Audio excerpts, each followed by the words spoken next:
Assalamualaikum warahmatullahi wabarakatuh. Kami dari kelompok 6 akan mempresentasikan hasil presentasi kami, yaitu Kode Etik Akuntan Indonesia. Yang pertama ada tujuan Kode Etik Akuntan Indonesia. Etika sebagai salah satu unsur utama dari profesi menjadi landasan bagi akuntan dalam menjalankan kegiatan profesional.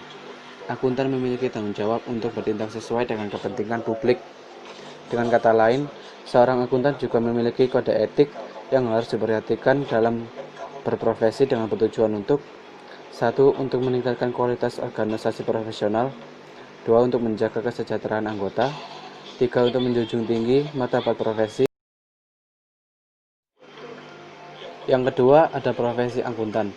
Profesi akuntan adalah semua bidang pekerjaan yang mempergunakan keahlian di bidang akuntansi, termasuk bidang pekerjaan akuntan publik, akuntan intern yang bekerja pada perusahaan industri, keuangan atau dagang, akuntan yang bekerja di pemerintah, dan akuntan sebagai pendidik. Macam-macam profesi akuntan. Yang pertama, akuntan publik adalah akuntan independen yang dapat memberikan jasa-jasanya atas sebuah dasar dalam pembayaran yang tertentu. Akuntan publik juga bekerja bebas dan secara umumnya mereka mendirikan sebuah kantor akuntan. Yang kedua ada akuntan internal, yaitu akuntan yang bekerja dalam suatu perusahaan atau organisasi. Akuntan ini juga disebut akuntan perusahaan atau akuntan manajemen. Ketiga ada akuntan pemerintah. Akuntan yang bekerja dalam sebuah lembaga-lembaga di pemerintahan, yang diantaranya seperti di kantor Badan Pengawasan Keuangan dan Pembangunan (BPKP) dan Badan Pemeriksaan Keuangan (BPK). Ikatan Akuntan Indonesia atau yang biasa disebut dengan IAI, yaitu organisasi profesi yang menaungi seluruh akuntan di Indonesia. Sebutan IAI dalam bahasa Inggris adalah Institute of Indonesian Chartered Accountant. IAI didirikan pada 23 Desember 1957 dengan tujuan yang pertama, membimbing perkembangan akuntansi serta mempertinggi mutu dan pendidikan akuntan. Yang kedua, mempertinggi mutu pekerjaan akuntan. IAI juga bertanggung jawab menyelenggarakan ujian sertifikasi akuntan profesional, menjaga kompetensi melalui penyelenggaraan pendidikan profesional berkelanjutan, menyusun dan menerapkan kode etik, standar profesi, dan standar akuntansi. Profesi akuntan dalam sorotan. Profesi akuntan sebagai bagian yang tidak terpisahkan dari praktik bisnis dan penyelenggaraan administrasi pemerintahan, mau tidak mau berada dalam tekanan berat konflik kepentingan sehingga banyak profesi akuntan juga terseret ke dalam praktik-praktik yang tidak etis. Sorotan terhadap profesi akuntan tidak saja terjadi di Indonesia, tetapi juga di Amerika Serikat, baik terhadap akuntan manajemen maupun akuntan publik. Sorotan terhadap citra profesi bahkan juga menimpa KAP peringkat dunia yang dikenal dengan sebutan The Big Five. Struktur etika IAI. Keanggotaan dalam IAI bersifat sukarela. Dan ketika seorang akuntan memutuskan untuk menjadi anggota IAI, maka akuntan tersebut mempunyai kewajiban untuk menjaga disiplin diri di atas dan melebihi kedisiplinan yang berdasarkan hukum dan peraturan tentang hal tersebut. Adapun beberapa prinsip atau struktur etika IAI adalah sebagai berikut. Yang pertama, tanggung jawab profesi. Dalam melaksanakan tanggung jawabnya sebagai profesional, setiap anggota harus senantiasa menggunakan pertimbangan moral dan profesional. Yang kedua, kepentingan publik. Setiap anggota berkewajiban untuk senantiasa bertindak dalam rangka pelayanan kepada publik, menghormati kepercayaan publik, dan menunjukkan komitmen atas profesionalisme. 3. Integritas. Untuk memelihara dan meningkatkan kepercayaan publik, setiap anggota harus memenuhi tanggung jawab profesionalnya dengan integritas yang tinggi. 4. Objektivitas. Setiap anggota harus menjaga objektivitasnya dan bebas dari benturan kepentingan dalam pemenuhan kewajiban profesionalnya. 5. Kerahasiaan. Setiap anggota harus menghormati kerahasiaan informasi yang diperoleh selama melakukan jasa profesional dan tidak boleh memakai atau mengungkapkan informasi terhadap tanpa persetujuan, kecuali bila ada hak atau kewajiban profesional atau hukum yang mengungkapkannya. 6. Perilaku profesional. Kewajiban untuk memenuhi tingkat laku yang dapat mendiskreditkan profesi dan harus dipenuhi oleh anggota sebagai perwujudan tanggung jawab terhadap penerima jasa, pihak ketiga, anggota lain, staf, pemberi kerja dan masyarakat umum.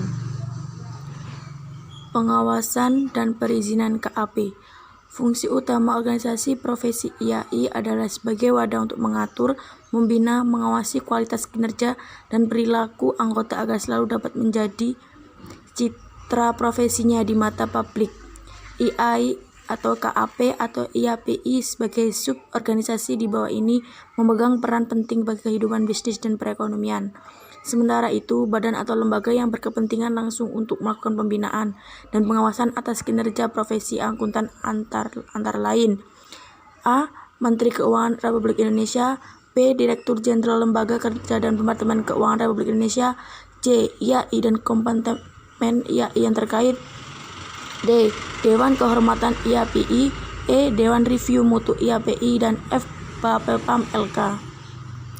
Inilah contoh beberapa kasus pelanggaran kode etik akuntan.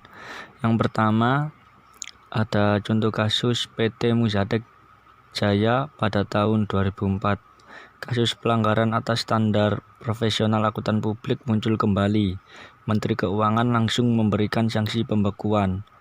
Menkeu Sri Mulyani telah membekukan izin AP atau akuntan publik Dr. Petrus M. Winata dari KAP, Dr. Smitra Winata dan rekan selama 2 tahun yang terhitung sejak 15 Maret 2007.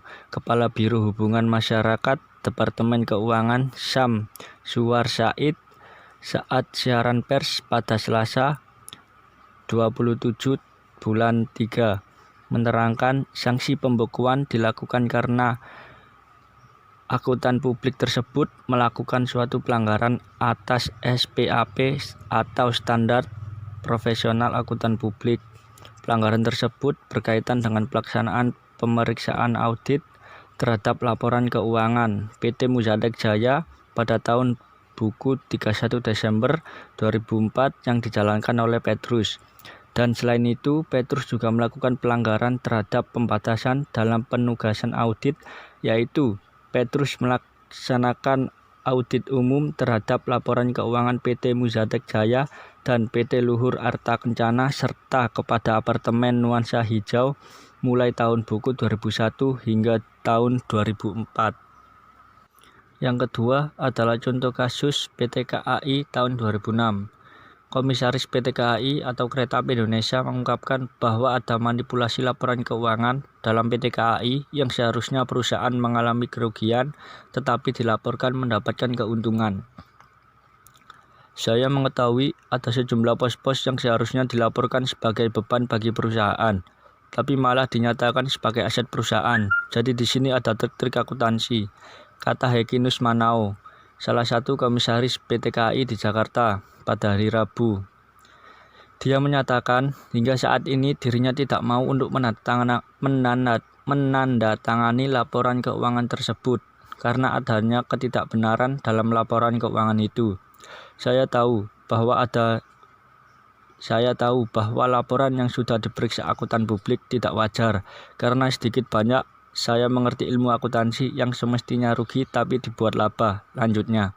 Karena tidak ada tanda tangan dari satu komisaris PT KAI, maka RUPS atau Rapat Umum Pemegang Saham PT Kereta Api Indonesia harus dipending, yang seharusnya dilakukan pada awal Juli tahun 2006. Sekian presentasi dari kelompok kami. Kurang lebihnya mohon maaf. Wassalamualaikum warahmatullahi wabarakatuh.